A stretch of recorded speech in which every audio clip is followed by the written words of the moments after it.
Convido o senhor segundo secretário, deputado Carlos Lula, para fazer a leitura do texto bíblico e da ata da sessão anterior.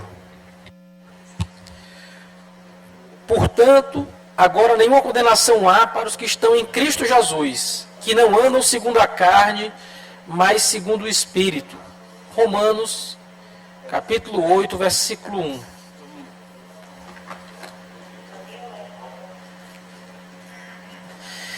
A ata da 8ª sessão ordinária da 2ª sessão legislativa da 20ª legislatura da Assembleia Legislativa do Estado do Maranhão, realizada em 28 de fevereiro de 2024. Presidente em exercício, o senhor deputado Hélio do Curso. Primeiro secretário, o senhor deputado Antônio Pereira. Segundo secretário em exercício, o senhor deputado Carlos Lula. Às 9h55, presente os senhores deputados Alana Marisol, Luiz dos Santos, André Martins Rezende, Antônio Pereira, Ariston, Arnaldo Melo, Carlos Lula, Cláudia Coutinho, Cláudio Cunha, Daniela, Davi Brandão, doutor Iglesias, doutora Viviane, Edna Silva, Fabiana Vilar, Fernando Bright, Florencio Neto, Francisco Najib, Glaucia de Coutrinha, Metério Web, Iracema Vale, Janaína Ramos, João Batista II, Júlio Mendonça, Leandro Belo, Ricardo Damasceno, Neto Evangelista, Osmar Filho, Pará Figueiredo, Rafael, Ricardo Arruda, Ricardo Rios, Ricardo Seidel, Hilda Amaral, Roberto Costa, Rodrigo Lago, Solange Almeida, Hélio do Curso e Zé Inácio. Ausentes senhores deputados, Júnior Cascaria, Júnior França e Otalino Neto. O deputado Hélio do Curso, no exercício da presidência, declarou aberta a sessão em nome do povo, invocando a proteção de Deus, determinou a leitura do texto bíblico e da ata da sessão anterior, que foi aprovado, do expediente que foi encaminhado à publicação. No horário destinado ao pequeno expediente, concedeu a palavra aos deputados Daniela, Janaína Ramos, Micael Damasceno, Hélio do Curso e doutor Iglesias. Esgotado o tempo regimental destinado a este turno dos trabalhos, o presidente declarou aberta a ordem do dia, anunciando em segundo turno, tramitação ordinária, os projetos de lei número 144 e 617 de 2023, ambos de autoria da deputada Iracema Vale, os quais foram aprovados e encaminhados à sanção do governador. Ainda em segundo turno, tramitação ordinária, foi aprovada e encaminhada à promulgação o projeto de resolução legislativa 52 de 2023, de autoria do deputado Hélio do Curso. Sujeitos à deliberação do plenário, foram aprovados os requerimentos 72 de 2024, de autoria do deputado Hélio do Curso, 73 de 2024, de autoria do deputado Leandro Belo, e 74 de 2024, de autoria do deputado Rodrigo Lago. Nos termos do regimento interno, o presidente determinou a inclusão na ordem do dia da sessão ordinária de quinta-feira, 29 de fevereiro de 2024, das seguintes proposições. Em segundo turno, os projetos de lei número 623 de 2023 e 625 de 2023, de autoria da deputada doutora Viviane, e o projeto de resolução legislativa 58 de 2023, de autoria do deputado Roberto Costa. No primeiro horário do grande expediente, ouviu-se o deputado Francisco Najib. Pelo bloco Juntos pelo Maranhão, falaram os deputados Júlio Mendonça e Rodrigo Lago. Pelo bloco parlamentar União Democrática, a deputada Micael Damasceno. No expediente final, manifestou-se o deputado Ricardo Seidel. Nada mais havendo tratar, a sessão foi encerrada e lavrada a presente ata, que, lida aprovada, será devidamente assinada. Plenário, deputado Najib Aico, do Palácio Manuel Beckman, 29 de fevereiro de 2024. Ata lida, senhor presidente. Ata lida e considerada aprovada. Concedo a palavra à senhora primeira secretária, em exercício, deputada Cláudia Coutinho, para fazer a leitura do expediente. Matéria para leitura da 9ª sessão ordinária de 29 de fevereiro de 2024, quinta-feira. Proposta da emenda constitucional. Proposta da emenda constitucional número 1 de 2024, de autoria do deputado doutor Iglesias. Projetos de lei. Projeto de lei número 96 de 2024, de autoria do deputado Leandro Belo.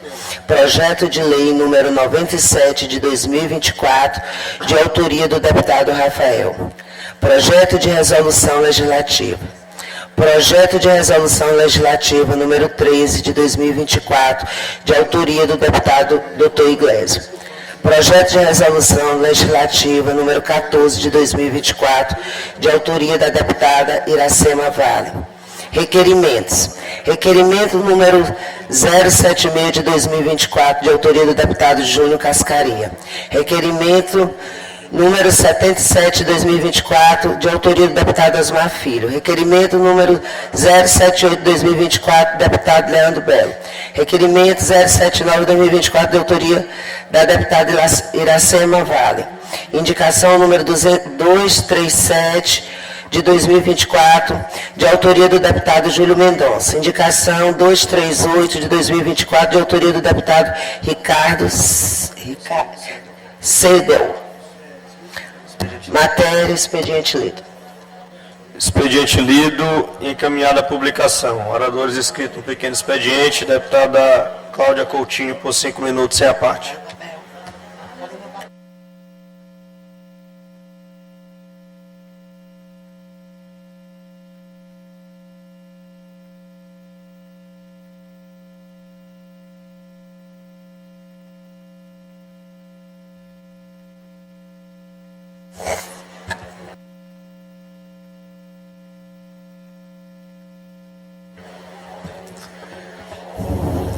Bom dia.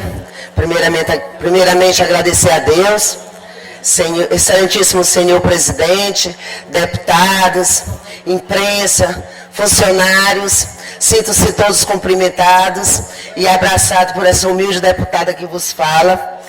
E o motivo da minha subida aqui nesse pequeno expediente é para não deixar passar em branco do marco tão importante que vivemos sexta-feira passada, dia 23, no nosso município de Matões, especificamente no povoado chamado Pedreiras, povoado esse que tenho residência, que ao lado do prefeito Ferdinando Coutinho, do secretário de governo Nonatinho, do presidente da Câmara Municipal, Tiago Brito, dos demais vereadores e secretários, o secretário de Educação, o professor Luciano, tivemos a honra de entregar uma escola modelo que será o lar do conhecimento de mais de 200 jovens. Essa nova instituição, meus amigos, de ensino é composta por 6 salas de aula, uma quadra poliesportiva coberta, um bloco administrativo, um bloco de serviço, representa não apenas tijolos concretos, mas sim a materialização de um sonho de séculos passados, porque essa escola ela é uma escola que ela começou com uma sala de aula e já que hoje é homenagem, que a escola é em sua homenagem, que já foi há muito tempo, até em vida mesmo, Eugênio de Sá Coutinho, já era um sonho. Já era um homem, já trabalhador rural, que já tinha a educação como prioridade para os filhos e sabia que a educação, já tinha que a educação realmente é a arma transformadora. É importante também destacar, de suma importância, que não seria possível sem a colaboração e o comprometimento do prefeito municipal, do Tribunal de Justiça do nosso Estado. Um acordo histórico celebrado, transformando precatórios oriundos de gestões passadas, gestões essas que destaco o ano que foi em 1994, e transformar numa obra realmente muito significativa para a nossa população. Além disso, gostaria também de estender meus sinceros agradecimentos ao nosso governador Carlos Brandão, pela sua sensibilidade, parceria nesse processo. Sua contribuição foi fundamental para esse acordo, que ele fosse concretizado e hoje sim a realidade do nosso povoado Pedreiras, município da nossa querida Matões. Quero aqui dizer a todos vocês que ao governador Carlos Brandão, à Justiça do nosso Estado do Maranhão, fica a gratidão. O prestígio fica a toda a população matoense que se fizeram presente nesse marco histórico, não só para a nossa cidade, e sim para o nosso Estado. Meu muito obrigado.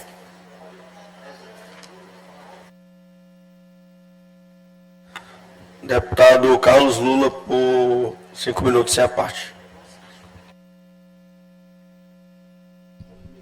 9h50, você acompanha direto do plenário o deputado Najib Aico, a sessão ordinária na Assembleia Legislativa nesta manhã de quinta-feira. Esta que é a 20ª legislatura, iniciada em 2023 e que se estende até 2027. Na tribuna agora o deputado Carlos Lula, por 5 minutos sem direito à parte. O deputado já se encontra na tribuna, organizando seu material para iniciar o seu pronunciamento. No centro do vídeo, a mesa diretora, que hoje é presidida pelo Senhor deputado Cláudio presidente, senhores deputados, senhoras deputadas, eu subo essa tribuna mais uma vez para falar do assunto que tomou conta do noticiário político dos últimos dias, né? E de maneira oportuna, eu subo aqui para tentar esclarecer alguns pontos que se tornaram polêmicos em razão da abertura da vaga para preenchimento da vaga de conselheiro do Tribunal de Contas do Estado. Então, na ocasião em que ocupei o grande expediente, na terça-feira, e anunciei minha candidatura, muita coisa foi dita, né? Eu recebi muitos apoios, muitos. Recebi também críticas, e elas fazem parte do processo democrático. Mas eu queria dizer que a democracia ela avança quando a gente respeita e entende as divergências naturais existentes de um parlamento. Aqui não é uma ciranda de roda. Aqui não é uma casa de amiguinhos. Obviamente a gente tem respeito a todos que compõem esta casa, aos 42 deputados e deputadas que estão aqui a representar a população do estado do Maranhão. E tenho uma relação muito amistosa, mesmo com quem diverge frontalmente de mim nos temas mais espinhosos e complexos. Mas isso não quer dizer que a gente tenha o tempo todo de ser uma massa uniforme, homogênea e com um único modo de pensar e agir. Eu tenho insistido nas minhas entrevistas, deputado Neto. O lançamento da minha candidatura não significa um rompimento com o governo Carlos Brandão. Eu sei das qualidades do governador, enquanto homem público. Mas um gesto como o que eu fiz não pode e não deve ser interpretado além daquilo que realmente comunica. Uma vontade legítima e soberana de autonomia e independência da Assembleia Legislativa do Estado do Maranhão. Obviamente que a gente, quando disputa uma eleição, não se apega a nomes, mas a princípios. Não se apega a cargos, mas a modo de construção da vida das pessoas. Quando esses princípios divergem, a gente vai estar em outro campo. Por ora, eu estou no mesmo campo do governador Carlos Brandão. E eu quero dizer que esse gesto aqui nessa casa, a gente não está tratando de uma novidade. O meu gesto não é o primeiro e muito menos o último. Deputado Glaubert, desde 88, 5 deputados estaduais ocuparam a vaga de conselheiro do Tribunal de Contas. Eu cito aqui o deputado Nonato Lago, o deputado Diego Lobão, pai do meu grande amigo Aristides Lobão, Jorge Pavão, o pai de Vossa Excelência, conselheiro Edmar Cutrim, e por último, o ex-deputado, ex-presidente dessa casa, deputado Marcelo Tavares. Então eu quero dizer aqui que o anúncio da minha candidatura, ela não inviabiliza a disputa. Ela não prejudica o processo institucional e muito menos representa qualquer tipo de constrangimento a essa casa ou ao Poder Executivo. Pelo contrário, eu acredito que aqui nessa casa a gente poderia ter diversos deputados, até com currículos melhores que eu, com qualidades melhores que a minha.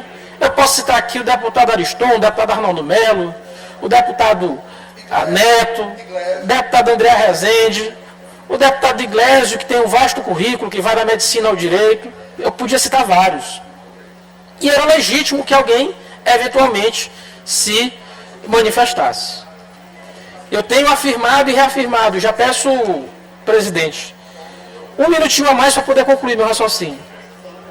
Trata-se aqui de um movimento democrático, transparente, legítimo e que, em último caso, assegura prerrogativas fundamentais do Poder Legislativo, enquanto poder constituinte da nossa democracia. Há uma frase talhada no plenário dessa casa, que estava talhada lá na casa, quando ainda era na Rua do Egito, deputado Rafael. e que a gente lê todo dia, às vezes a gente se esquece dela, mas ela não está aqui por acaso. E eu acho que ela calha bem aqui nesse parlamento, porque todos os deputados das legislaturas passadas e das legislaturas vindouras devem se lembrar dela.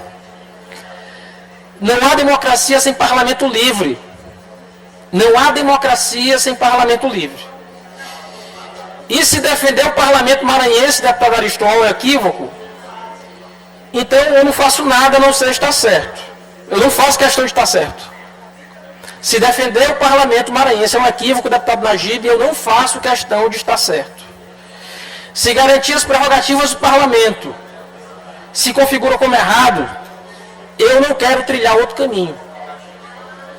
Eu reafirmo, mais uma vez, deputado Aloysio Santos, eu sou candidato e não faço esse movimento em meu nome. Porque a política, ela não é pautada em atributos e interesses individuais. Eu estou deputado de maneira circunstancial, assim como eu estive secretário por um período. Mas uma coisa não me escapa. Eu sou servidor público, desta casa inclusive, há 18 anos. Assumi o serviço público por meio de concurso público de provas e títulos. Sou servidor público do Maranhão e a serviço do povo do Maranhão. É um exemplo que eu dou para os meus filhos e que espero que meus filhos possam transmitir a meus futuros netos.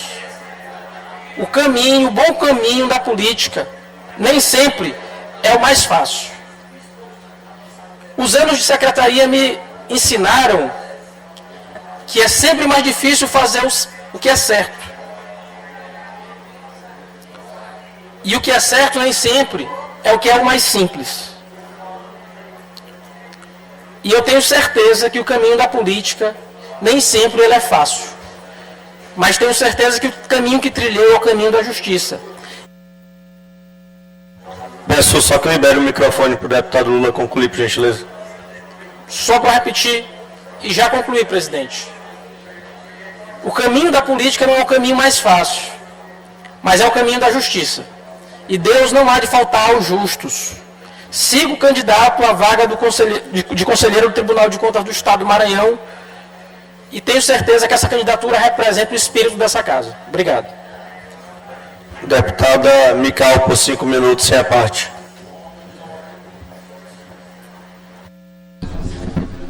Nove horas e 58 minutos, Faço você acompanha o registro da presença plenária do prefeito de Rosário, prefeito Calvé Filho. Seja muito bem-vindo. Irmão da fé de todos nós, e principalmente da deputada Mical. Deputado Glaubert Coutrin, presidente, deputado Najib aqui. Deputado Najib. Queria fazer um registro dos amigos da cidade de Timbiras aqui presentes também. O Igor, o Neguinho das Flores, estão todos também na galeria. Sejam bem-vindos à Casa Legislativa. Sejam bem-vindos, deputada Mical, por 5 minutos. A Deus seja a glória. Senhor presidente, deputados e deputadas, eu quero aqui, de primeiro, estou muito feliz aqui com a presença do nosso querido irmão em Cristo, prefeito Calvé. Deus abençoe ricamente, à frente do município de Rosário, que tem feito um belo trabalho. Já tivemos presentes lá em inaugurações e Deus tem confirmado cada dia mais os seus passos ali no município. Então eu espero que o povo do município de Rosário reconheça o belo trabalho que você vem desempenhando no município de Rosário. Deus abençoe. E minha gente, ontem foi comemorado os 40 anos do MST.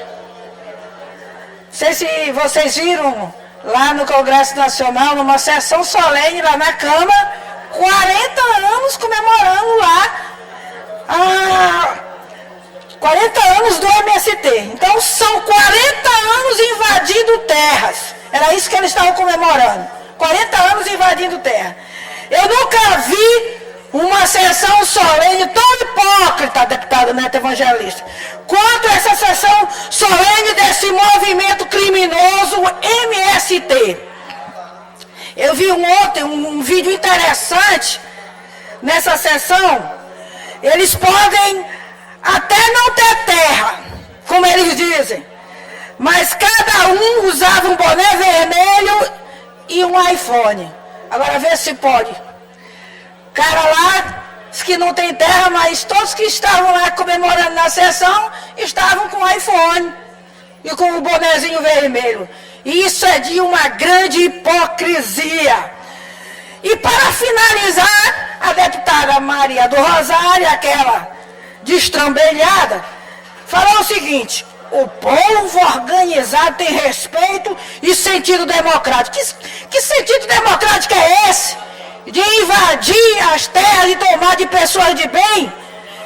O MST é um movimento que não respeita a democracia. E não tinha nada de comemorar ali. Eu acho que, na verdade, é um verdadeiro contraponto das pessoas que realmente são pessoas de bem, famílias de bem, que às vezes são prejudicados por esse movimento que eu chamo movimento criminoso. Agora, invasão de terra é sinônimo de democracia. Nunca vi tanta asneira. São essas minhas palavras, senhor presidente, e a Deus seja a glória. Agradeço, deputada Mincal. Convido o deputado doutor Iglesias por 5 minutos. Deputado Rafael. Vossa Excelência.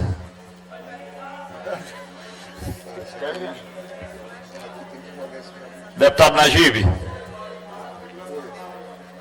Vai, Rafael. Deputado Najib. Vossa Excelência por 5 minutos. 10h03, você acompanha ao vivo, direto do plenário do deputado Najib Ai, com a sessão ordinária na Assembleia Legislativa. Na tribuna, o deputado Francisco Najib. Muito bom dia, senhores deputados, galeria, imprensa. Hoje, o que me traz aqui nessa tribuna, amigos colegas, é para tratar sobre uma irregularidade e um absurdo que tem ocorrido no seletivo para a educação na cidade de Codó. Quero destacar alguns pontos e alguns erros.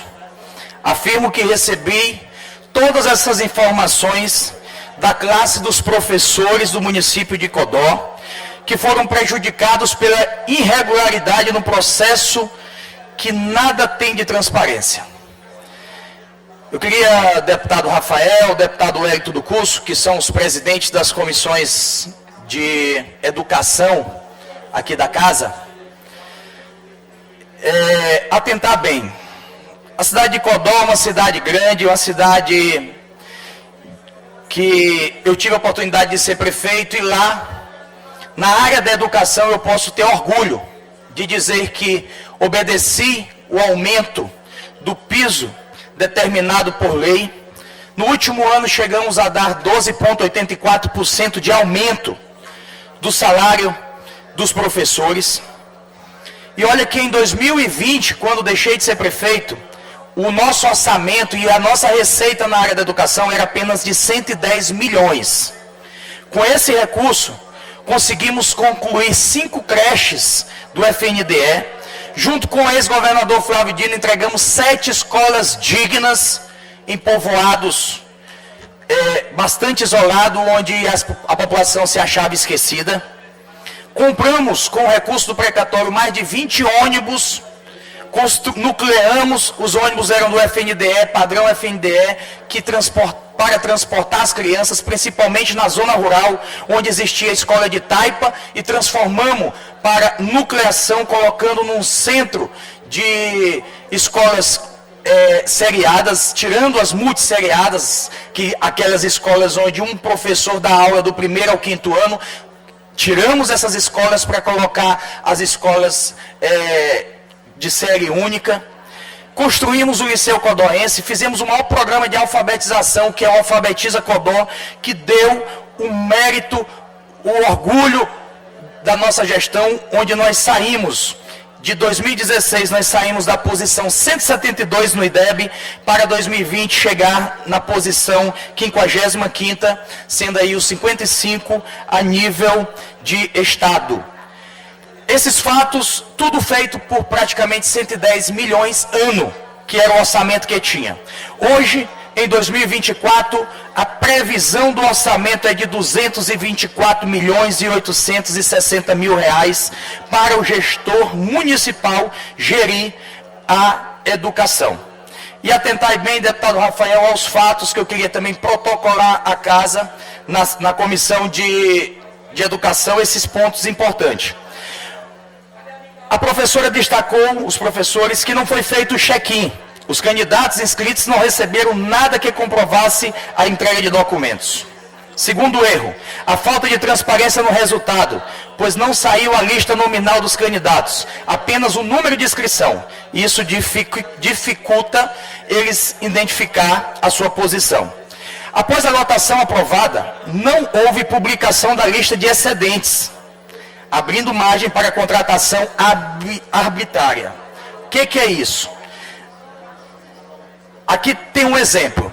Um professor que ficou em posição 69, ele assumiu uma vaga. Mas a professora Ellen, que toda a população de Codó já sabe do caso, ela passou em 9º colocado e não foi chamada. Ou seja, puxou uma pessoa do final da lista. Outro erro, a contratação não segue a ordem de classificação. Outro erro, segundo a denúncia, há pessoas sem formações adequadas assumindo a vaga, como, por exemplo, pessoas com formação em pedagogia só podem assumir turmas de 1º ao 5º ano. No entanto, estão assumindo turmas de 6º ao 9º ano.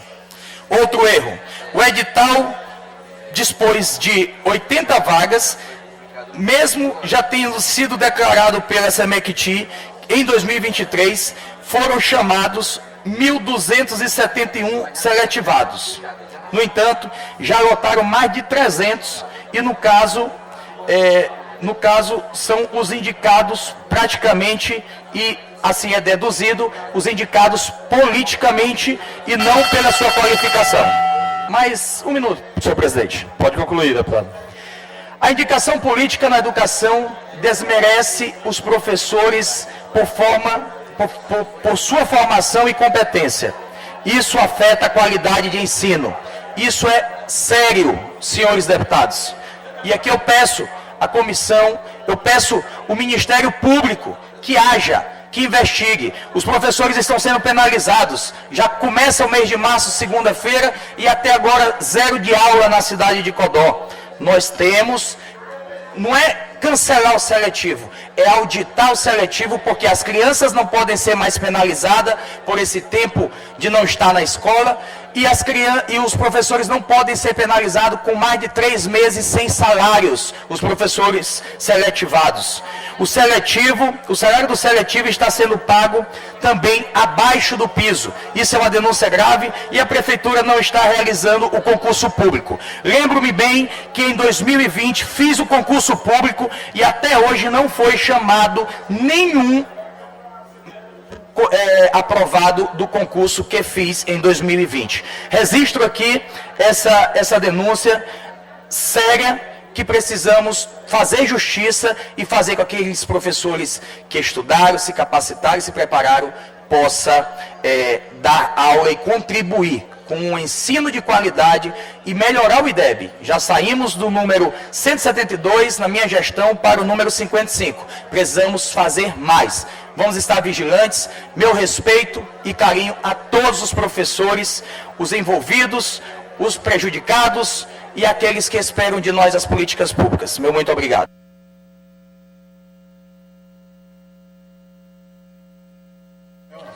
Deputado Rafael.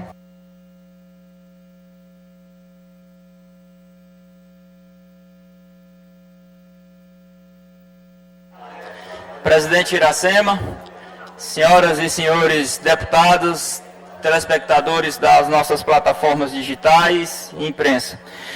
Presidente Iracema, o que me traz hoje a esta tribuna é uma grande operação autorizada e comandada, né, pelo nosso coronel Paulo, comandante-geral da Polícia Militar, nosso governador Carlos Brandão, no que diz respeito às forças de segurança no município de Timon.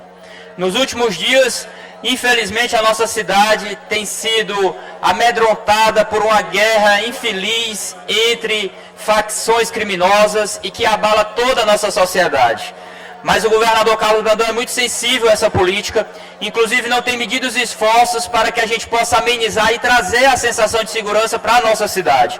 Eu, como deputado, presidente Iracema, desde o meu primeiro mandato, sempre pautei a política de segurança pública com investimentos, através de emenda, levando viatura para a Polícia Militar, colocando emenda para comprar motocicleta na instalação do batalhão de motopoliciamento, na inauguração e na construção do prédio da Delegacia da Mulher, na implantação dos prédios da FUNAC, dos prédios da APAC, no fortalecimento da nossa segurança pública para que a gente possa ali amenizar a nossa sociedade como um todo. Que Timon, muitos dos oficiais que já comandaram, chegam na nossa cidade achando que Timon tem muito policial, e não tem. Timon é uma região metropolitana do estado do Maranhão, digo sem medo de errar, muito mais populosa, flutuante do que a Imperatriz, por exemplo. E é isso o motivo do nosso pronunciamento de hoje. Além de agradecer esse reforço que Timon está recebendo hoje, que são 2 viaturas da Fiesp, uma viatura do BOP, uma viatura do Choque, que são no total de 8 viaturas, 4 motos, 30 motocicletas, que darão o reforço na segurança pública por um período determinado, porque é uma operação específica. Mas aqui, presidente, é a minha indicação, já em conversa com o governador Carlos Brandão, com o nosso comandante-geral Paulo, para a criação de um novo batalhão na cidade de Timon. Assim como a Imperatriz, 2 batalhões de polícia, Timon chegou a hora de ter 2 batalhões da Polícia Militar do Maranhão. Um já estabelecido, que é o 11º Batalhão, e outro que precisa ser urgentemente criado na região do Parque Alvorada, Cidade Nova, na região sul da cidade, porque com esse batalhão nós teremos mais policiamentos, e aqui também nós estamos solicitando pelo menos mais, a nossa defasagem chega a ser 80 policiais, mas que o governador, que é sensível, já está colocando 30 nessa operação, que mande mais 30, a fim de que a gente possa ter um batalhão robusto, que esse batalhão já nasça também com a cara da Polícia Militar, que é tão competente e tão atuante. Então nós estamos aqui trazendo essa indicação para que o governador, que já é sensível, está alinhado conosco do nosso pleito, que através de medida provisória, que é uma medida urgente, crie um novo batalhão da Polícia Militar em Timon. Além disso, com as suas forças especializadas, com a força tática, para que a gente possa ter as operações de forma mais eficiente, que coloque também o batalhão de motopatrulhamento naquela área, porque infelizmente de 10 ocorrências da Polícia Militar, 7, 8 são naquela região, e a gente precisa ajudar a sociedade como um todo. Então, com o novo batalhão, não tenho dúvidas que com 2 batalhões a nossa segurança ficará mais eficiente. E aqui também eu trago um outro pleito, além do batalhão, além de mais policiamentos e estrutura para a nossa Polícia Militar, que o governador já sinalizou positivamente, por isso faço aqui esse pronunciamento, que eu tenho certeza que o nosso governador vai atender, é que a gente trate também a questão do policiamento de área. Timon precisa ter um coronel fechado para que as forças de segurança do Piauí e do Maranhão trabalhem de forma integrada. E é importante ter um coronel de último posto na cidade de Timon para que todas as operações sejam casadas. O governador Rafael Fonteles, acertadamente, tem feito diversas operações, investido na segurança pública no Piauí, sobretudo em Teresina, e nós precisamos ter lá uma área, uma regional administrativa da Polícia Militar, para que a gente possa, porque nós já temos da Polícia Civil, nós temos o delegado Valente, que é o nosso delegado regional, e precisamos ter um coronel fechado para que as polícias, tanto do Piauí quanto do Maranhão, trabalhem de maneira integrada e de forma equilibrada hierarquicamente. Por isso essa necessidade. E não é apenas um discurso sem o conhecimento técnico. Eu converso com todo o oficialato da Polícia do Maranhão desde o meu primeiro mandato, conheço e tenho relação com todos os comandantes gerais que passaram pelo Comando Geral e principalmente com o nosso comandante Paulo, que também foi comandante geral aqui da Assembleia Legislativa, que conhece a realidade, que conhece como é a situação do nosso município com relação à segurança pública. Então eu tenho certeza que o governador irá acatar as nossas indicações para que a gente possa melhorar cada vez mais a nossa segurança pública. Já está atendendo. No dia de hoje, as operações se iniciarão com muita fortaleza em Timon, através do nosso tenente-coronel Fábio, que é um grande oficial, que chegou há pouco tempo na nossa cidade, mas já está mostrando para que veio, fazendo operações, fazendo blitz, fazendo apreensões, que é isso que a gente espera. Uma polícia eficiente, uma polícia que trabalhe para garantir a paz da nossa sociedade. Obrigado, presidente.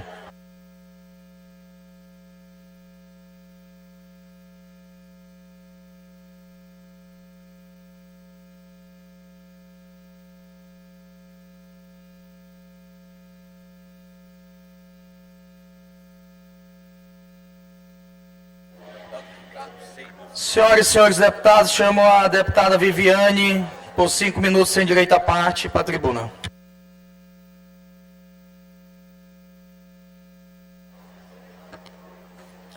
Bom dia. Queria cumprimentar aqui a mesa, deputado Najib, aqui na presidência hoje, em nome do qual eu cumprimento todos os nossos colegas. Queria cumprimentar aqui os funcionários da casa, a imprensa e todos os telespectadores da Rádio e TV Assembleia. O motivo de estar hoje aqui nessa tribuna é falar de duas das minhas bandeiras.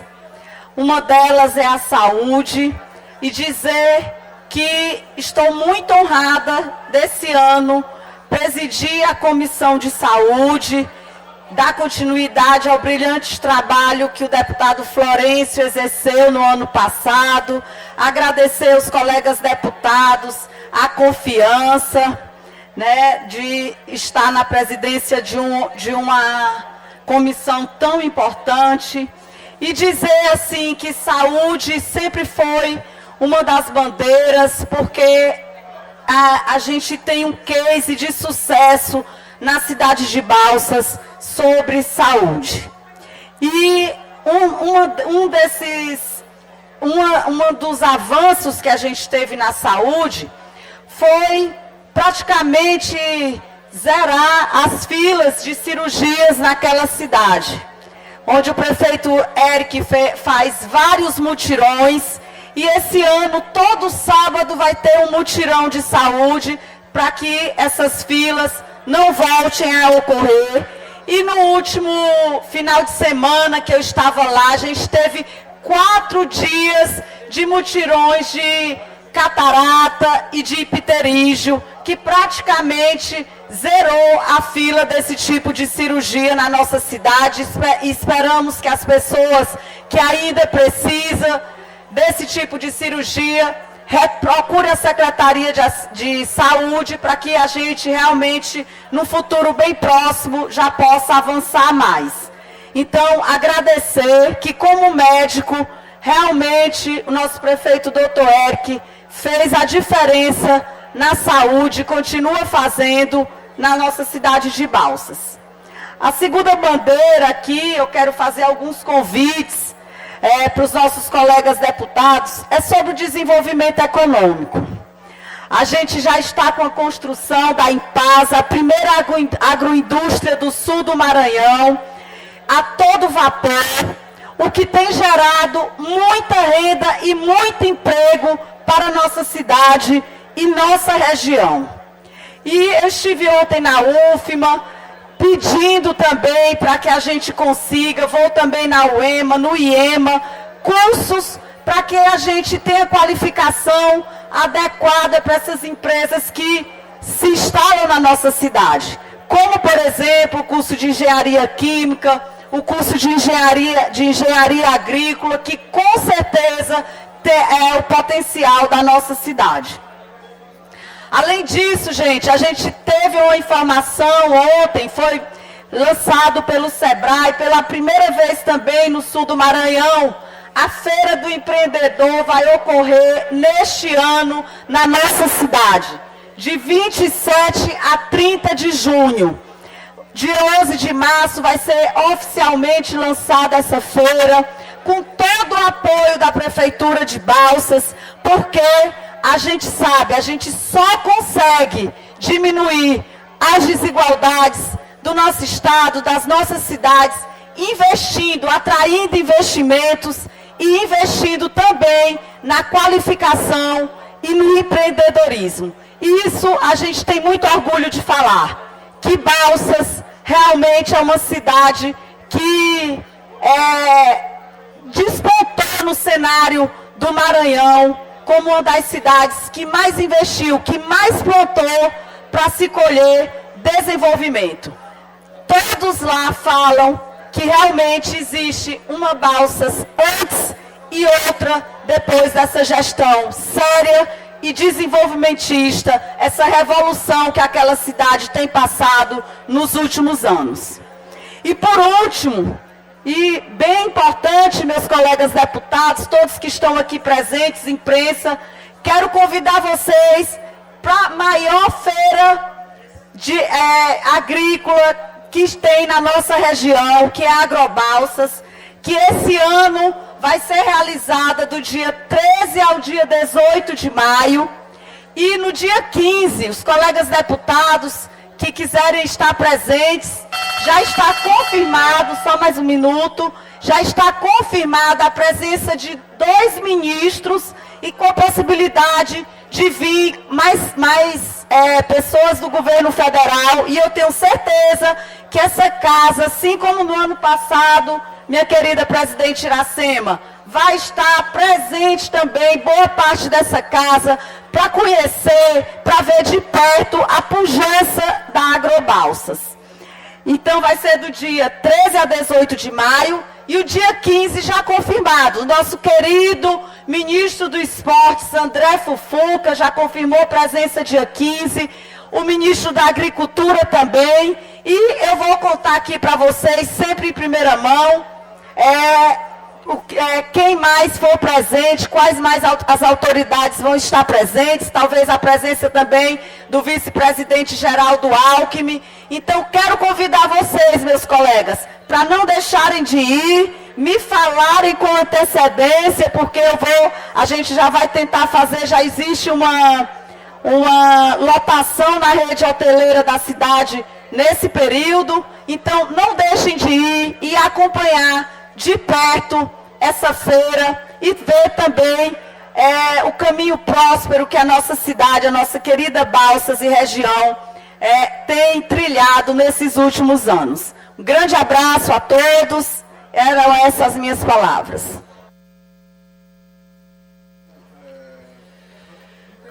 Muito boas palavras, deputado Viviane. Quero chamar aqui Ricardo Seidio para falar por 5 minutos, sem direito à parte, na tribuna. 10 horas e 24 minutos, você continua acompanhando a sessão ordinária na Assembleia Legislativa do Estado do Maranhão. Na tribuna, deputado Ricardo Seidio. Deu certo. Bom dia, senhoras e senhores deputados dessa digníssima casa. Bom dia, presidente. Subo a essa tribuna para pautar 2 questões importantíssimas. Uma em pró e em defesa a todos os nossos motoristas de aplicativo, tanto da nossa cidade de Imperatriz, dos moto-ubers, do qual, na condição de vereador, deixamos lá protocolado um projeto de regulamentação para os moto-ubers em Imperatriz, que vai gerar aí, no primeiro dia de aprovado o projeto, 1.000 empregos na cidade, que são 1.000 moto-ubers que estão com a gente. E é claro, não poderia deixar de externar a minha solidariedade ao moto-uber que estava aqui na cidade de São Luís e que, no exercício do seu trabalho, passou por um constrangimento enorme de não receber a sua corrida, de não poder levar o pão de cada dia para sua casa, teve que voltar para o lugar de origem e foi destratado por aqueles que usam de forma indevida esse transporte tão importante. A gente sabe que aqui em São Luís é uma categoria enorme, moto-uber deve ser aproximadamente mais de 2.000 motoristas de moto. A gente tem trabalhado firmemente em prol dessa categoria tão importante que é tanto os moto-Uber como os Uberes por aplicativo de carro. Em Imperatriz fizemos o projeto há anos atrás, que gerou aproximadamente 2.500 empregos, que é o que temos hoje registrado na plataforma, ativamente trabalhando em Imperatriz. Essa é a primeira pauta, senhores deputados. Agora a segunda pauta, não tão menos importante, mas de tamanha relevância. Estivemos agora há pouco junto à Procuradoria-Geral do Estado, e agradeço aqui a recepção do doutor Eduardo Nicolau, ao qual recebemos e trabalhamos a pauta da APAI Imperatriz. Para quem não sabe, a APAI atende toda a região tocantina, cidades como Açailândia, Buriticupu, Bom Jesus da Selva, Davinópolis, Senador Larroca, Governador de São Paulo, toda a cidade da região tocantina daquele raio. As crianças vão fazer tratamento e acompanhamento na APAI, mas infelizmente a APAI está fechando a porta. Há 20 dias a APAI teve a sua energia cortada. Pelo quê? Pela falta de pagamento da Prefeitura Municipal, que há 8 meses não faz o repasse. E essa falta do repasse é um prejuízo enorme para todas essas crianças que precisam de acompanhamento. Amanhã teremos uma audiência pública na Câmara Municipal de Imperatriz para receber toda a região, todas essas mães ao redor dessa cidade. São mais de 35 cidades que são amparadas pela APAI de Imperatriz, e estaremos lá representando a Assembleia e trabalhando essa pauta tão importante para a região tocantina. Deixa aqui registrado esse momento, essa luta, essa força. Vamos progredir nessa luta, até porque Imperatriz, hoje a região tocantina está correndo um sério risco de perder de vez todo o tratamento e acompanhamento das crianças com autismo, e isso é um absurdo, porque de forma errônea a secretária municipal de saúde está entrando com um processo administrativo para descredenciar a APAI. E o processo de credenciamento da APAI junto ao Ministério da Saúde demorou 1 ano. Ou seja, se ela descredenciar, senhores, a Secretaria Municipal de Saúde de Imperatriz vai passar 1 ano para conseguir credenciar novamente o serviço, e somente 1 ano depois que a região tocantina vai ter de volta o seu serviço. Subo aqui, faço esse alerta a esta casa, para que toda a nossa região não possa perder esse serviço importante. São milhares de crianças que vão ficar sem atendimento. E digo uma coisa a você, prefeito Assis Ramos: se não recuar nessa situação, se prepare para judicializações, se prepare para fiscalizações, se prepare para a guerra, porque nós não vamos deixar barato 1 milímetro sobre essa circunstância das crianças que precisam desse acompanhamento. Estamos aqui como voz da região tocantina para dizer: reveja essa sua postura. Amanhã estaremos falando na tribuna de vereadores da Câmara Municipal de Imperatriz sobre essa mesma situação, e não iremos recuar 1 milímetro do que estamos falando por aqui. Que Deus abençoe, muito obrigado.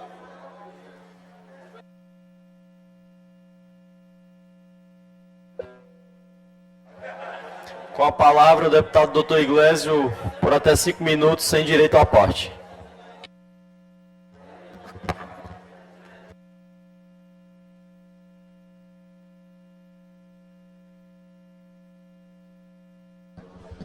Dez horas e 29 minutos, você acompanha a sessão plenária na Assembleia Legislativa. Na tribuna... Eu peço atenção aos colegas da casa a esse pronunciamento, e vou fazer no tempo dos partidos e blocos o que eu precisaria fazer inicialmente no pequeno expediente. Mas aconteceu uma coisa muito estranha hoje pela manhã. Primeiro eu quero parabenizar o papel da imprensa, o jornalista Isaías Rocha e o jornalista Marco Dessa, que deu os créditos ao Isaías Rocha, que trouxe uma matéria muito bem fundamentada e inclusive simplificou meu trabalho aqui enquanto ouvia os colegas falarem a respeito da ADI que foi protocolada e que, pasmem vocês, gente, tem 9% de chance disso acontecer. Mas uma ADI que julga a eleição de membro do TCE da Casa caiu sob relatoria do ministro Flávio Dino, recém-empossado no STF. Quantas coisas na vida da gente a gente precisaria 9% de chance, normalmente acontece o 91%, né? Mas eu vou tratar aqui juridicamente. O Solidariedade, que é um partido que aqui no Maranhão, até outro dia, ainda era controlado pela base do governador, pelo Volmer, pelo Edson, por esse pessoal, e que parece que agora vai passar para o comando de outro deputado estadual aqui. Quero ver se isso realmente é fato que procede. Deputado estadual que, inclusive, tem interesse nessa eleição. E que eu gosto demais, diga-se de passagem. Mas eu não deixo de falar o que é certo por ser amigo ou não amigo. Até porque eu estou sendo respeitoso e serei respeitoso aqui na fala. Mas, estranhamente, o Paulo Pereira da Silva quis se meter de maneira muito estranha na eleição do TCE do Maranhão. Então, passemos aqui. Primeiro, eles fizeram uma síntese fática dizendo que o conselheiro Washington requereu a sua aposentadoria voluntária. Depois, disseram aqui que o conselheiro presidente Marcelo Tavares encaminhou um ofício à casa. Depois que a Assembleia Legislativa abriu um edital, né, em relação à convocação para cargo de conselheiro de contas do TCE. Com a abertura da vaga, iminente deflagração do processo para indicação e nomeação dos novos conselheiros, evidencia-se flagrantes violações constitucionais para preenchimento de novas vagas. Estranhamente, aqueles argumentos que foram trazidos pelo deputado Carlos Lula aqui à tribuna. E como eu não estou falando de maneira pejorativa, não cabe a ele nenhum tipo de questão de ordem, cabe a ele explicações, eventualmente. De maneira respeitosa, isso aqui precisa ser esclarecido. Então aqui, olha, segundo jurisprudência pacífica do STF, a indicação de vaga de conselheiro do tribunal se dá através do critério de cadeira cativa. É o critério 4.3, 4 vagas da Assembleia, 3 vagas do Executivo. Isso está sendo cumprido. Não teve nenhuma indicação de governo, não chegou nenhuma indicação de governo para cá. Muitos estão votando, inclusive, não pelo Brandão, no Flávio. Eu, por exemplo, não estou votando. Se fosse outro candidato, não votaria se viesse indicado do Palácio. Digo aqui de maneira muito tranquila. Mas vamos lá. Eles dizem aqui que tem jurisprudência pacífica do tribunal em relação à simetria, tudo isso aí. Mas olha, tem que informar a quem protocolou a ação que, inclusive, a questão que está sendo questionada aqui o tempo todo, em relação a 65 anos, contrariando o dispositivo do TCU, foi protocolada uma PEC ontem. Eu protocolei. Reuni 14 assinaturas, já está em tramitação dentro da casa para corrigir isso aí. Não tem nenhum candidato tentando inscrição com essa idade, acima entre 65 e 70. Então não tem nenhuma urgência, nem risco a quem quer que seja de direito de participar do processo. Porque ninguém entrou com esse questionamento aqui.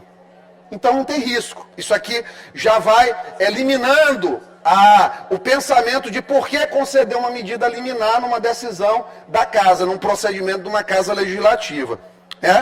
De toda forma, o edital foi publicado ontem, tem que informar o Solidariedade, já corrigiu isso e deixou claro que é uma outra coisa que eles tentam dizer aqui, em relação à questão do voto secreto. A votação para conselheiro aqui no Tribunal de Contas vai ser secreta. Então isso é outra coisa que já está pacificada. Por já estar pacificado, não cabe questionamento disso aqui lá em cima. Pedi só mais tempo aqui, porque realmente a matéria precisa. Então vamos lá. Isso foi sanado pelo edital. Outra coisa, eles tentam derrubar o decreto 150. Os advogados são tão desidiosos aqui que assinam a petição, que eles colocaram 151, é o 150, viu? Prestem pelo menos atenção no que vocês estão lendo aí, antes de colocar, né? Então, diz assim, que o decreto exige um mínimo de 14 assinaturas, 1/3 para a indicação de um candidato, restringido à pluralidade de ideias e à diversidade de representação do TCE em afronta ao princípio da isonomia. Está errado isso aqui, óbvio que está errado. O tumulto era se todo mundo pudesse chegar aqui, 300 pessoas interessadas, para fazer um vestibular na Assembleia.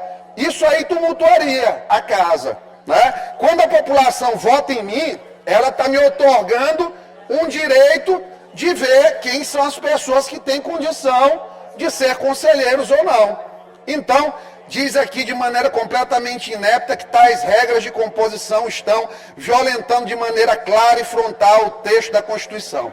Isso aqui foi a síntese fática, mas vamos aqui aos fundamentos jurídicos, que são mais torpes ainda. Emenda Constitucional 122 promoveu alteração na idade para nomeação de membros de 65 para 70. Sanado no edital e sanado na PEC. Resolvido.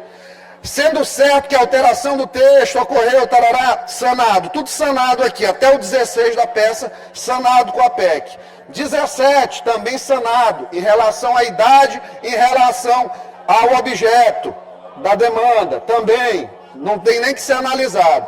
Aí eles vão aqui, ó, inconstitucionalidade do artigo 31 da Constituição do Estado, que coloca... Conclua, deputado. Não posso concluir, que ainda tem aqui, eu preciso mais um tempinho. Libere o áudio. Obrigado. Então, olha, 31 é de competência da Assembleia voto nominal. Isso já está sanado também no edital e vai ser sanado na PEC, mediante substitutivo. O Supremo Tribunal Federal, pelo menos, não deveria, colocadas essas situações todas, interferir na autonomia administrativa da Casa.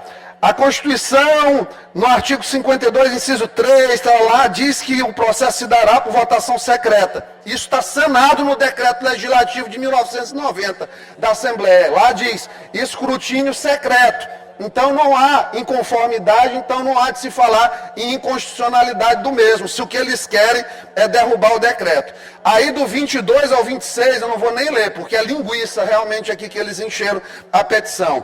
27, 28, linguiça, vamos lá. No 30, eles dizem que o decreto, falam de novo da questão do apoiamento, eu já vou explicar para vocês aqui. A imposição de 1/3 dos membros da Assembleia para indicação de um candidato é desproporcional. Presta atenção aqui. Olha, 31 da petição. A imposição de 1/3 dos membros da Assembleia para indicação de um candidato é desproporcional, limitando drasticamente o leque de candidatos a concorrer, restringindo a escolha a um grupo restrito de concorrentes, com base em apoio político. Vamos lá, estou chegando. Aí aqui, pronto. Atenção, o Decreto Legislativo 6 de 1993, que regulamenta a escolha dos ministros do TCU, prevê medida muito menos gravosa. Aí é que o advogado, ou é mal intencionado, ou ele está mentindo. Porque ele diz que apenas a indicação do candidato por uma das lideranças do parlamento, sem necessidade de 1/3 de apoio dos membros da casa. Vamos lá. As vagas abertas na composição, aqui o decreto federal. As vagas do TCU serão preenchidas mediante iniciativa alternada da Comissão de Assuntos Econômicos do Senado e da Comissão de Finanças da Câmara. Olha, isso aqui é uma coisa muito interessante de a gente falar, porque eu vou chegar ao final para fechar isso aqui. Olha, no prazo de 5 dias, contado da abertura de vaga na composição do Tribunal de Contas, dá-se a habilitação de candidato singular indicado pelas lideranças da casa. Isso aqui é acordo de líderes lá em cima. Não é um líder de 3 deputados indicar um candidato para fazer composição lá dentro. É na política que ganha lá dentro. É na política. Então esse 33 aqui já está mentindo. Mas vamos terminar de matar o argumento dos advogados ineptos. Aqui tem que melhorar a remuneração para melhorar a expertise desse pessoal, pelo jeito. Vamos lá, não tem nenhuma jurisprudência em relação à simetria de Comissão de Assuntos Econômicos do Senado ou Comissão de Tributação da Câmara com Assembleia Legislativas, então não tem marco legislativo para ter mudança disso. Mas vamos lá, só para vocês terem ideia, deputado Carlos Lula, O senhor gostaria de saber aqui quantos senadores tem na Comissão de Assuntos Econômicos do Senado? O Senado tem 81. A comissão que indica tem 27. É exatamente 1/3 da composição da casa, o que invalida completamente esse argumento. Então, não tem nenhuma ferida a princípio de impessoalidade, porque impessoalidade é imparcialidade de interesse público. Não é interesse pessoal e nem interesse partidário. Ele não demonstra ferida à ordem pública ao processo. Portanto, a petição é inepta. E, por fim, aqui, olha, dos requerimentos deles. Pede uma liminar. Não tem aqui, ó, não tem interesse a ser protegido de particular, não tem urgência de medida, não tem nenhum problema o relator levar isso para discussão em plenário, por quê? Porque pode ser revogada a qualquer tempo que o Supremo Tribunal quiser fazer, né? E ele pede suspensão de incisos da Constituição, que não faz diferença nenhuma, porque já está regulado no edital. Alternativamente, eles pedem, se não conceder essas medidas requeridas, paralisa a escolha do Tribunal de Contas. Não tem sentido isso, porque tudo que estão solicitando está em atendimento. O critério dos 14 é o mesmo critério do Senado. 27 membros de uma comissão, 1/3 do Senado indicando um nome, como uma CPI aqui na casa, como o mínimo de apoiamento do decreto 150. Então, não queiram por subterfúgios sujos pelos esgotos do judiciário, das distribuições preferenciais, tentar tumultuar a escolha da Assembleia Legislativa e macular quem está aqui votando em prol do interesse público, porque ninguém está votando em pessoas desonestas aqui dentro da casa. E peço ao eminente ministro Flávio Dino que se dê por suspeito também, e que a casa faça a arguição de exceção de suspeição do mesmo, inclusive, porque ao que parece, o interessado foi seu secretário de saúde, o único interessado na disputa foi seu secretário de saúde, e quem assumiu solidariedade deixou a vaga para sua esposa como senadora. Com todo respeito eu digo isso, mas está errado tentar ganhar no tapetão. Política não se faz assim, no subterfúgio, no tapetão. Eu tenho certeza que o Flávio Dino não foi para lá para fazer isso com o Maranhão. Me prove que eu estou certo.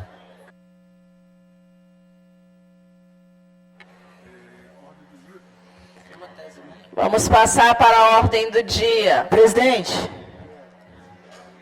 eu só queria registrar aqui a presença das lideranças políticas da cidade de Presidente Dutra, o José Milton, Denis Mendes, Leane Dias, Cássio, que hoje nos fazem presente aqui acompanhando a nossa sessão.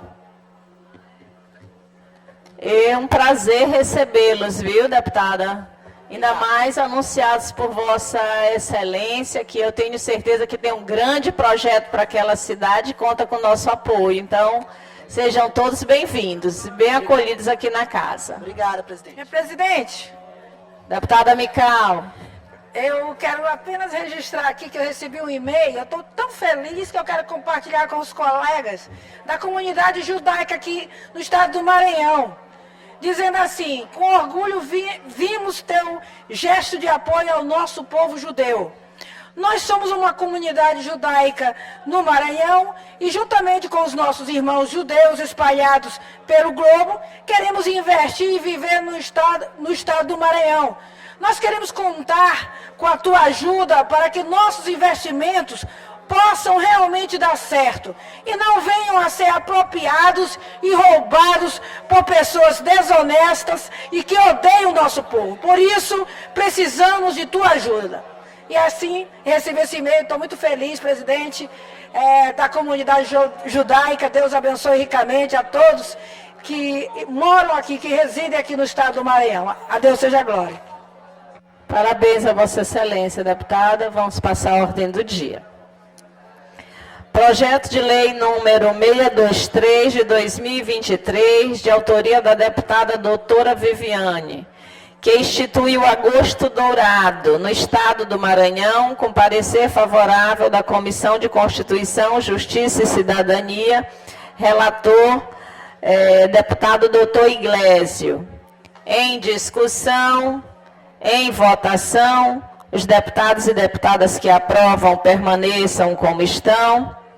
Projeto de lei aprovado, vai à sanção. Projeto de lei número 625 de 2023, de autoria da deputada doutora Viviane, que dispõe sobre a obrigatoriedade dos hotéis, motéis, pousadas e estabelecimentos similares no âmbito do Estado do Maranhão a adotarem medidas de auxílio às mulheres que se sintam ou sejam vítimas de situação de violência, com parecer favorável da Comissão de Constituição, Justiça e Cidadania, relator deputado Neto Evangelista. Em discussão, em votação, os deputados e deputadas que aprovam permaneçam como estão. Projeto de lei aprovado, vai à sanção. Projeto de resolução legislativa, de autor número 58/2023, de autoria do deputado Roberto Costa.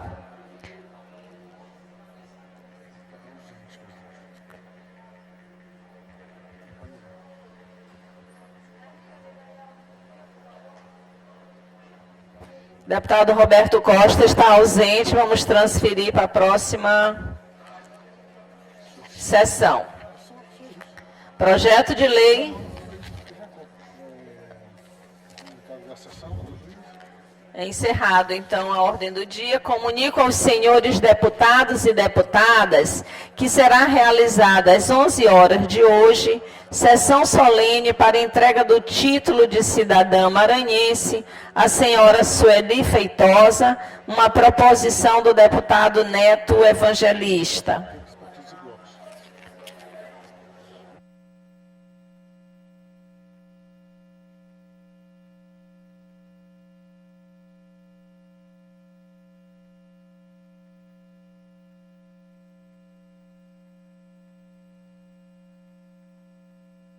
Nos termos do regimento interno, determino a inclusão na ordem do dia da sessão ordinária de terça-feira, 5 de março de 2024, das seguintes proposições. Requerimento número 076 de 2024, de autoria do deputado Júnior Cascaria. Requerimento número 077 e 078 de 2024, de autoria dos deputados Osmar Filho e Rodrigo Lago. Requerimento número 079 de 2024, de autoria da deputada Iracema Vale.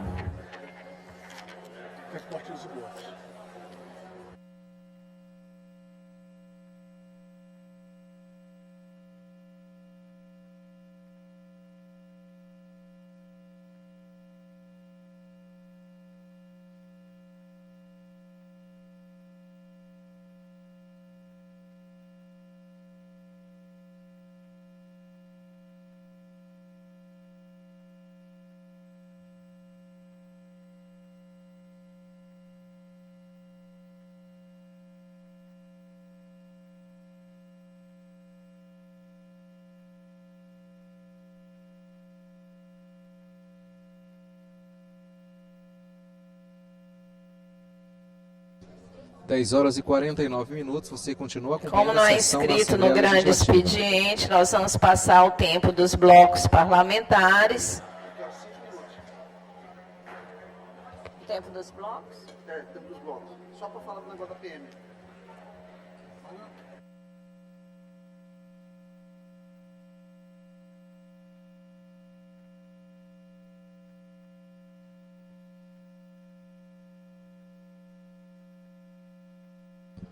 Dez horas e 50 minutos, você acompanha a sessão ordinária na Assembleia Legislativa, nesta manhã de quinta-feira. A ordem do dia foi concluída ainda há pouco pela presidente Iracema Vale e agora ela anuncia o grande expediente. Tem algum inscrito no bloco parlamentar União Democrática, deputado Fernando Braide? Sem inscritos.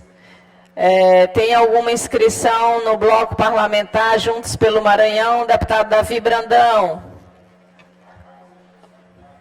Ninguém inscrito. Doutor Iglesias, 5 minutos. Ok. Com a palavra, deputado doutor Iglesias.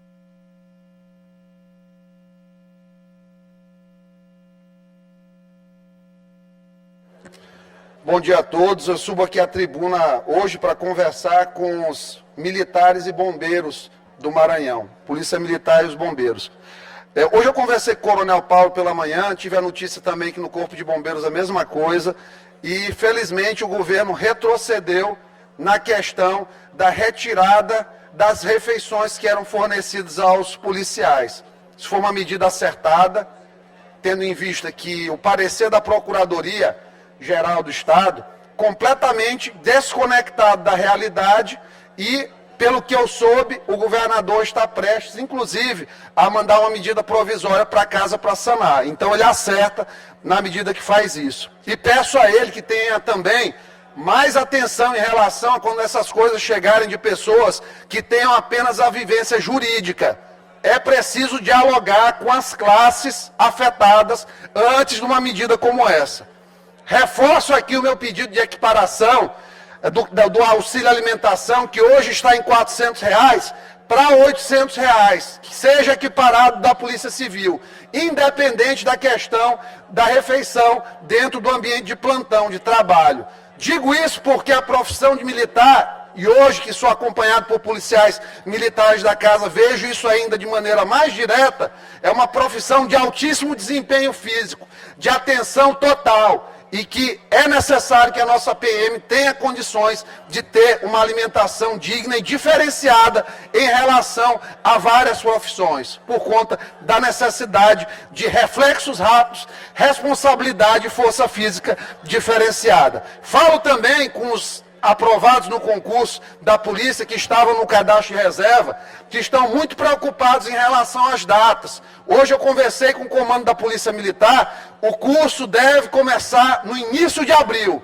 Início de abril vai iniciar. Está sendo finalizado o projeto do curso e isso aí leva, claro, alguns ajustes dentro da estrutura da polícia para que se ofereça um curso de formação adequado que atenda às necessidades da sociedade. Então tenham tranquilidade, vocês logo serão nomeados, farão o curso e estarão à disposição da sociedade. Pode contar com o meu apoio aqui na tribuna. O deputado Wellington, que aqui não se encontra hoje, também é outra pessoa que tem uma luta muito antiga nesse sentido e fazemos coro a isso juntos. Então, contem conosco. Muito obrigado.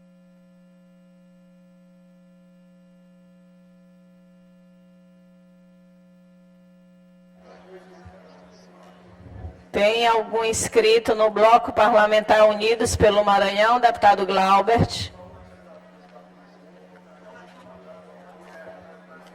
Sem inscritos.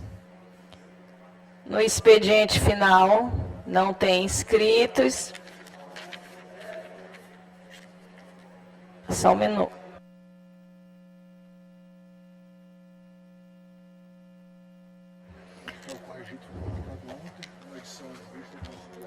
Senhoras e senhores, deputados, por favor, gostaria um minuto da atenção dos senhores.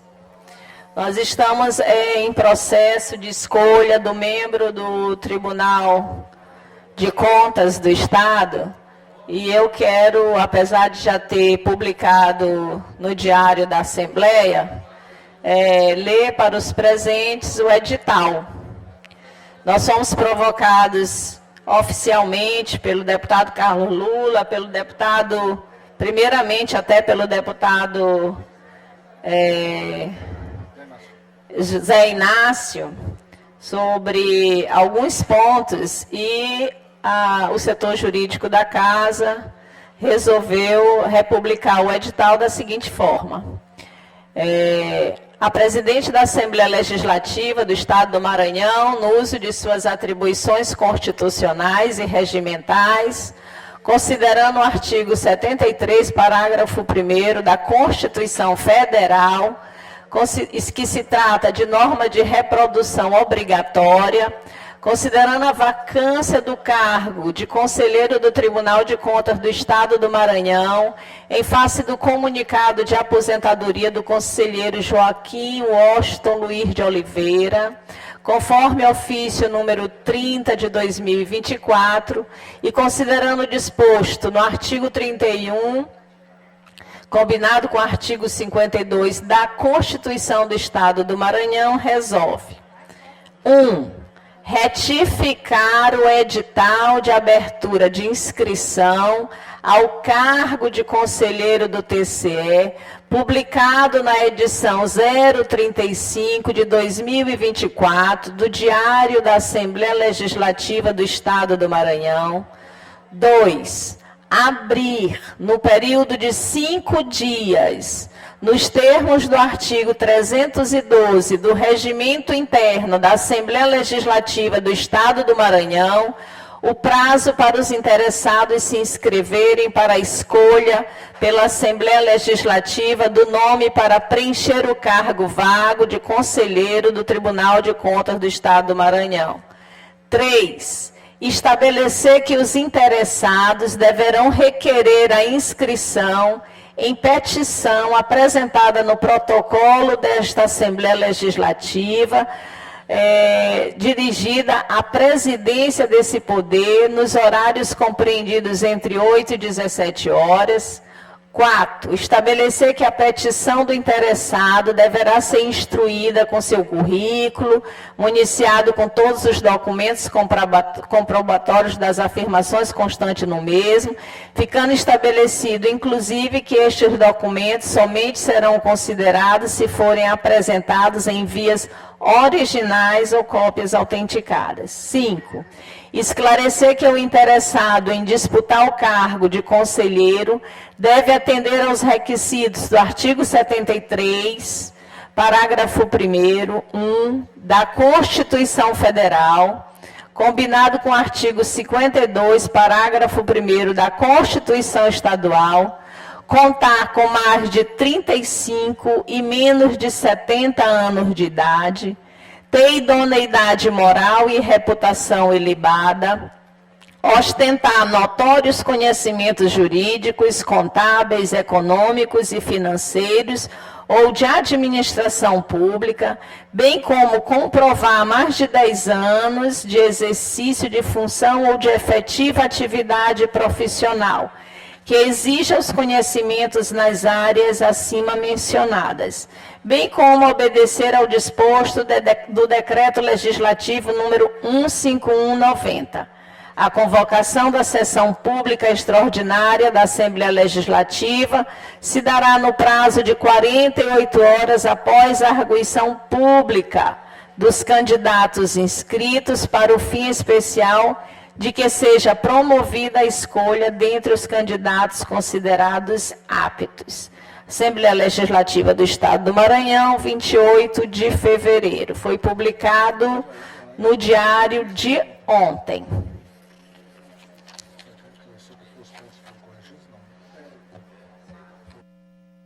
Considerando que, obedecendo à Constituição Federal, nós corrigimos o item levantado pelo deputado Carlos Lula com relação à idade e com relação à votação que será secreta. A questão da quantidade de assinaturas, a gente adotou o critério de 1/3, que é o que define a minoria em todas as instâncias de parlamentos, inclusive no Congresso, inclusive para a abertura de CPI. Então, nós pesquisamos e o jurídico da Casa optou por manter 1/3 da assinatura de deputados no ato da inscrição. Era só isso que eu queria colocar para os deputados, e o nosso processo continua normal, com tramitação normal. Essas ações que as pessoas questionam, esses questionamentos são normais. E nós vamos fazer de forma transparente, tranquila, democrática, obedecendo todos os critérios legais e vamos continuar com o nosso procedimento, com a nossa obrigação aqui da casa, tá bom, meus queridos deputados? Só para tranquilizar, o prazo se encerra segunda-feira das inscrições às 17 horas. Nada mais havendo a tratar, declaro encerrada a presente sessão. 11 horas em ponto e sessão plenária na Assembleia Legislativa encerrada nesse instante. Lembrando que dentro de mais alguns instantes teremos uma sessão especial aqui, uma sessão solene na Assembleia Legislativa. E já convido você que está acompanhando a sessão para acompanhar todos os bastidores do que acontece no Parlamento Estadual no nosso telejornal, o Assembleia em Foco, primeira edição, que vai ao ar à 1h da tarde.